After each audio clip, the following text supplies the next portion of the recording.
Hey everybody, it's Kaylee here from Markale and Associates Consulting. This is number 3 of the video blog, and today I'm going to talk to you all about grievances. The current tag is F166, but it's going to change to F585 once the new regulations go into effect as of November 28th, 2017. And I want to talk about grievances because a lot of the buildings that I go into often have some confusion about what is a grievance, what's the grievance process include, how does that work? And I think having a good grievance process is super important. And here's the reason why. I love a great grievance process where staff knows what to do, residents know what to do, administration is following up quickly. Because if people are telling you as operators in the facility what their complaints are, then they're not calling the health department, which is a huge bonus for everybody, right? Nobody wants a complaint survey. So if we can handle these things in-house and we have a good system in place, things are going to be so much better for everybody. There's some confusion about what is a grievance and what should be reported to the health department. So in the reg itself, I have this fancy little app that I'm going to look at. It's called LTC SOM Regs. It's on iTunes and Google Play, but it has all the regs on here. So I'm going to read the intent from the regs from my device. So it says, basically the definition under the intent of a grievance is those concerns about treatment, care, management of funds, lost clothing, we know they lose clothing all the time, or violation of rights. And so those are things that the CMS has decided are, things to highlight as potential grievances. This is not an all-inclusive list. Really, if there's any kind of concern or complaint, we should definitely be writing it down on a grievance form and ensuring that there's follow-up back to the resident about what the resolution was.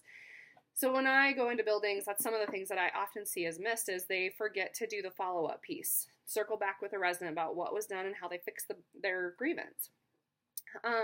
Let's talk about some other pertinent parts of the definition of the regulation. So one of the pieces says that they have to have prompt efforts to resolve the grievance.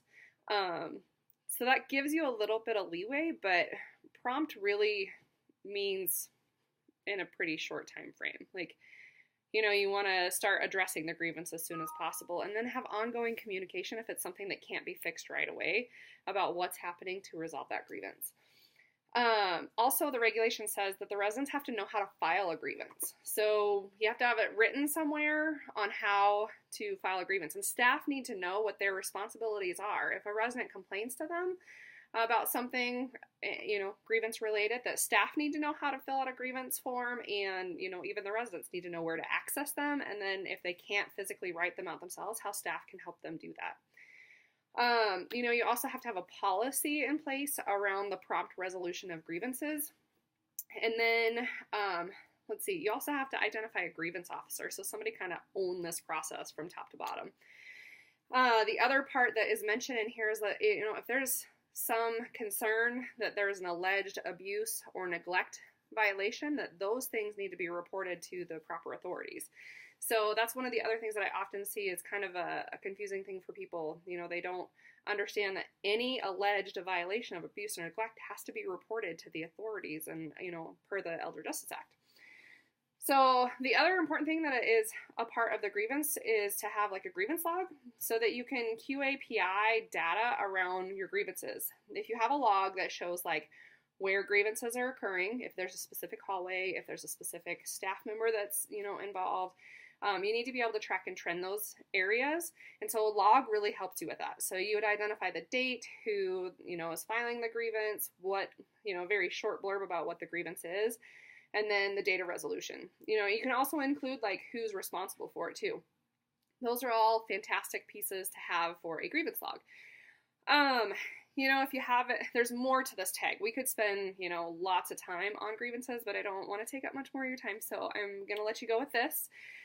Again, you can find me at www.markaleconsulting.com. I also have a YouTube page, and I'm on Facebook and Twitter, although I'm not very good at Twitter yet. So if you guys have any topics that you want me to cover, please let me know. Send me a personal message or give me a comment. Thanks so much for watching. We'll talk to you later. Bye.